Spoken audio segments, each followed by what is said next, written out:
হ্যাঁ, আসসালামু আলাইকুম প্রিয় ভাই ও বোনেরা। ঘটনা হলো ভাই, আমার মেয়ের জন্য, ঠিক আছে, এই ব্যাংকটা আমি অনেকদিন হলে রাখছিলাম। সেই ব্যাংকটা আজকে আমি টাকা ফেলাবার যাওয়ার সময় হঠাৎ করে হাতে থেকে পড়ে যায়, ভেঙে গেছে ভাই।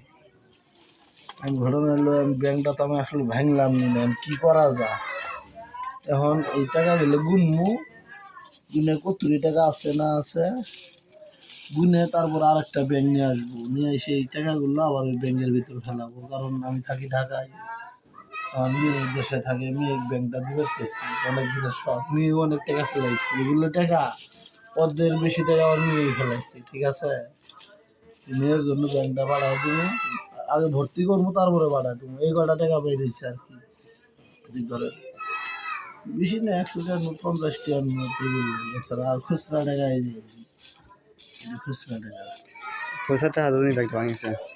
আমি ঘটনা হলো আর একটা ব্যাংক কিনে নিয়ে আসবো, নিয়ে সেই টাকাগুলো ওই ব্যাংকের ভিতরে ফেলাবো। চলো দেখা হচ্ছে নেক্সট ভিডিওতে।